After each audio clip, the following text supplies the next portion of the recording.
A kú déédé àsìkò yìí. Kókó inú ìwé ìròyìn la mú wá fún yín láti inú àwọn ìwé ìròyìn ilẹ̀ wa. Orúkọ tèmi ni Ọmọgbémisọ́lá ọmọ Alọ́gọ̀madẹ̀. Agbẹjọ́rò fún ìjọba àpapọ̀ Attorney General of the Federation AGF tí ó tún jẹ́ mínísítà fún ẹ̀ka ìdájọ́ àgbà Mofin Lateef Fagbemi ti bu ẹnu àtẹ́ lu ẹgbẹ́ òṣìṣẹ́ lórí ìyanṣẹ́lódì jákèjádò orílẹ̀-èdè tí wọ́n fẹ́ bẹ̀rẹ̀ lónìí ọjọ́ Ajé. Nínú lẹ́tà tí Fagbemi kọ ránṣẹ́ sí àjọ òṣìṣẹ́ NLC àti àjọ olókoòwò TUC ni ó ti tẹnumọ́ wípé ìyanṣẹ́lódì lórí owó oṣù tó kéré jù jẹ́ ìtàpá sí òfin ilé-ẹjọ́ National Industrial Court tí ó fi gígùn fún ẹgbẹ́ òṣìṣẹ́ láti má sọ orílẹ̀-èdè di omi adágún nípasẹ̀ ìyanṣẹ́lódì. AGF sọ èyí bí ìpàdé tí àwọn adarí ilé-ìgbìmọ̀ pè ṣe kọ̀ láti so èso rere nítorí NLC àti TUC fárígá wípé dandan gbọ̀n àwọn gbọ́dọ̀ gùnlé ìyanṣẹ́lódì lónìí. Níbi ìpàdé tí ààrẹ ilé-ìgbìmọ̀ Godswill Akpabio àti agbẹnusọ fún ilé-ìgbìmọ̀ aṣojú-ṣòfin Tajudeen Abbas darí láti rí ààrẹ ẹgbẹ́ òṣìṣẹ́ Joy Ajaero àti akẹgbẹ́ rẹ̀ láti ẹgbẹ́ olókoòwò Festus Osifo. Bákan náà ni mínísítà ìpínlẹ̀ fún iṣẹ́ Nkiruka Ihejiọcha náà fìdí ẹ̀ múlẹ̀ wípé ìjọba tí òun ń ṣaṣojú kò lè san ju náírà 60,000 gẹ́gẹ́ bí owó oṣù òṣìṣẹ́ tó kéré jù. Ó ní èyí jẹ́ ìlọ́po méjì owó oṣù òṣìṣẹ́ tí wọ́n ń san lọ́wọ́lọ́wọ́. Lánàá ni olùbádámọ̀ràn pàtàkì fún ààrẹ Bọ́lá Tinubu lórí ìròyìn àti ọgbọ́n inú Báyọ̀ Ọ̀nànúgà sọ fún akọ̀ròyìn wípé bí kì í bá ṣe wípé ẹgbẹ́ òṣìṣẹ́ ní ọwọ́ kan ìkà nínú, báwo ni wọ́n ṣe máa ṣe àgbékalẹ̀ owó oṣù tó ga jara lọ fún ìjọba ìpínlẹ̀ àti ìjọba àpapọ̀. Ọjọ́ Ẹtì tí ó kọjá ni ẹgbẹ́ òṣìṣẹ́ kéde ìyanṣẹ́lódì aláìníparí jákèjádò orílẹ̀-èdè látàrí bí ìjọba ṣe kọ̀ láti ṣe àlékún náírà owó oṣù tí wọ́n fi lọ̀ wọ́n. Wọ́n ní ìdúnàdúrà wọn pẹ̀lú ìjọba fi orí ṣánpọ́n bí ìjọba ṣe kọ̀ láti dá ìrànwọ́ padà sí orí owó iná mọ̀nàmọ́ná. Síwájú àkókò yìí ni ẹgbẹ́ òṣìṣẹ́ fi gbèdéke sí ọjọ́ 21 oṣù karùn-ún ọdún 2024 láti fi parí gbogbo ìdúnàdúrà. Ìdúnàdúrà tó forí ṣánpọ́n ló mú ẹgbẹ́ òṣìṣẹ́ kéde ìyanṣẹ́lódì jákèjádò orílẹ̀-èdè. Ẹ̀kúnrẹ́rẹ́ ìròyìn yìí wà nínú ìwé ìròyìn Punch tó jáde lónìí. Àjọ tó ń gbógun ti títà, rírà àti mímu egbògi olóró NDLEA ti fi ọwọ́ ṣìkún òfin mú bàbá 70 ọdún Muhammadu Ibrahim pẹ̀lú 57.2 kg cannabis ní Lafia, ìpínlẹ̀ Nasarawa. Bákan náà ni àjọ yìí fi ọwọ́ ṣìkún òfin mú àwọn mìíràn níbi ìgbìyànjú wọn àti dẹ́kun gbígbé egbògi olóró lórílẹ̀-èdè. Lánàá ọjọ́ Àìkú ni àjọ NDLEA kéde wípé àwọn rẹ́bùrú egbògi tí wọ́n fi codeine pẹ̀lú rẹ̀ pẹ̀lú láòdù tí iye rẹ̀ tó 2.1 billion naira ní sípọ̀tù ìlú Port Harcourt àti pápákọ̀ òfurufú Muritala Muhammed, ìpínlẹ̀ Èkó. Nínú àtẹ̀jáde láti ọwọ́ agbẹnusọ àjọ NDLEA Fẹ́mi Babáfẹ́mi ni wọ́n ti ṣe àfihàn oríṣiríṣi àṣeyọrí tí wọ́n ṣe.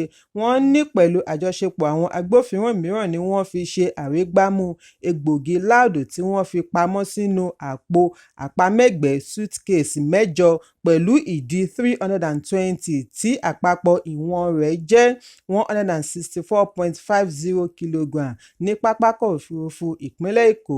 Ẹ̀kúnrẹ́rẹ́ ìròyìn yìí wà nínú ìwé ìròyìn Daily Post tó jáde lónìí. Ẹgbẹ́ òṣìṣẹ́ tó gùnlé ìyanṣẹ́lódì ti mọ̀ọ́mọ̀ ti ẹ̀rọ apínnáká pa tí ó yọrí sí àìsí iná mọ̀nàmọ́ná jákèjádò orílẹ̀-èdè. Iléeṣẹ́ apínnáká TCN ni ó sọ eléyìí di mímọ̀ lówùúrọ̀ òní nípasẹ̀ agbẹnusọ Ndidi Mba ní ìlú Àbújá. Ó ní iná yìí kú pi láàrin aago 2:21 lóru mọ́júmọ́ òní ọjọ́ Ajé ọjọ́ 3 oṣù kẹfà ọdún 2024. Ẹ̀ka TCN ní ìlú Benin ni a gbọ́ wípé gbogbo àwọn amójú ẹ̀rọ wọn ni wọ́n lé jáde kúrò nínú ọ́fíìsì wọn. Àwọn tí wọ́n ṣe agídí láàrin wọn ni wọ́n lù bí ẹni lu bẹ̀m̀bẹ́ tí àwọn mìíràn fi ara pa níbi wọ́n ti ń fi agídí lé wọn jáde kúrò lẹ́nu iṣẹ́. Lára àwọn ẹ̀ka iléeṣẹ́ tí àwọn ẹgbẹ́ òṣìṣẹ́ ti lé àwọn òṣìṣẹ́ jáde láti rí Gànmọ́, Bìní, Ayédè, Ọlọ́runṣògo, Àkàngbá, àti Òṣogbo Transmission Substations, ṣùgbọ́n TCN ní àwọn tí ń gbìyànjú àti yanjú ìṣòro tí ẹgbẹ́ òṣìṣẹ́ dá sílẹ̀ láti mú iná padà káàkiri orílẹ̀-èdè. Ẹ̀kúnrẹ́rẹ́ ìròyìn yìí wà nínú ìwé ìròyìn The Nation tó jáde lónìí. Ẹgbẹ́ ará ìlú Civil Society Organisation CSO àti Global Integrity Crusade Network GICN ti wọ́ ọ̀gá ọlọ́pàá yányán Káyọ̀dé Ẹgbẹ́tókun lọ sí iwájú ilé-ẹjọ́ gíga ìlú Àbújá lórí ẹ̀sùn wípé ó kọ̀ láti yọ̀ǹda àbájáde èsì ìwádìí ìṣekúpa aláboyún tí wọ́n pe orúkọ rẹ̀ ní Ìyáàfin Shitua Aso. Nínú ẹ̀sùn àkọ́kọ́ tí wọ́n fi ránṣẹ́ sí IGP ní GICN ti ṣe ẹ̀sùn wípé ẹnìkan tí orúkọ rẹ̀ ń jẹ́ Asabe Waziri tí í ṣe òṣìṣẹ́ iléeṣẹ́ NNPCL gbá aláboyún yìí pẹ̀lú ọkọ̀ ayọ́kẹ́lẹ́ níwájú iléeṣẹ́ ọlọ́pàá tí ó wà ní agbègbè ilé ìjọba ní Garki Kejì ìlú Àbújá ní 30 oṣù karùn-ún ọdún 2010. Wọ́n ní lójú ẹsẹ̀ ní iléeṣẹ́ ọlọ́pàá bẹ̀rẹ̀ ìwádìí, ṣùgbọ́n wọn kò rí èsì mú jáde lẹ́yìn ọdún 14. Nínú ìpẹ̀jọ́ yìí ni GICN ti ń béèrè fún ìyọ̀ǹda àbájáde èsì ìwádìí. Àìrí èsì ìyọ̀ǹda ni ó mú GICN wọ́ IGP lọ ilé-ẹjọ́ kí ilé-ẹjọ́ lè kàn án pa fún wọn láti yọ̀ǹda èsì àbájáde ìwádìí. Wọ́n ní kí ilé-ẹjọ́ kéde wípé àìyọ̀ǹda ìwé-ẹ̀rí àti àìbìkítà IGP lórí ọ̀rọ̀ yìí lòdì sófin nítorí iṣẹ́ ọlọ́pàá ní láti dáàbò bo ẹ̀mí àti dúkìá kí wọ́n sì gbé òfin ró. Ní báyìí, ilé-ẹjọ́ kò tíì fi ọjọ́ sí ìgbẹ́jọ́. Ẹ̀kúnrẹ́rẹ́ ìròyìn yìí wà nínú ìwé ìròyìn Daily Post tó jáde lónìí. Joseph Aloba tí í ṣe bàbá olóògbé olórin Ìléríolúwa Aloba tí gbogbo ènìyàn mọ̀ sí Mohbad sọ wípé ìbànújẹ́ ńlá ni ó jẹ́ fún òun láti gbọ́ wípé àwọn alámòjútó National Medical Services Laboratories ní ìlú Pennsylvania, orílẹ̀-èdè Amẹ́ríkà ṣẹ́ wípé àwọn kò ṣe àyẹ̀wò sí ara òkú ọmọ rẹ̀.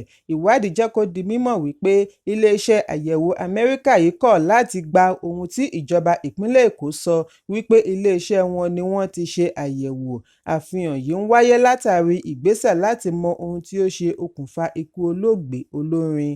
Kọmíṣánná fún ìròyìn àti ọgbọ́n inú ní ìpínlẹ̀ Èkó, Gbénga Ọmọ́tòṣọ́, nígbà tí ó ń fèsì sí ìbéèrè atọ́kùn Ahmad Issa lórí ẹ̀rọ ìbánisọ̀rọ̀ lórí ètò Brekete Family nínú oṣù kejì ọdún 2024 sọ ní ìgbà náà wípé àyẹ̀wò sí ara olóògbé ń lọ lọ́wọ́ ní iléeṣẹ́ àyẹ̀wò Pennsylvania ní USA, ṣùgbọ́n nígbà tí aṣojú iléeṣẹ́ yìí ń jẹ́rìí ní ilé-ẹjọ́ Coroner ní ọjọ́ 15 oṣù karùn-ún ni ó sọ wípé àyẹ̀wò autopsy kò lè tọpinpin ohun tí ó ṣe okùnfà ikú Mohbad nítorí ara rẹ̀ ti ń bàjẹ́ kí wọ́n tó ṣe àyẹ̀wò. Ṣùgbọ́n nígbà tí ó ń fèsì sí ìbéèrè akọ̀ròyìn lánàá ni bàbá Mohbad ṣe ẹ̀sùn wípé àfihàn ṣe àpẹẹrẹ wípé wọ́n fẹ́ dojú ẹjọ́ bolẹ̀.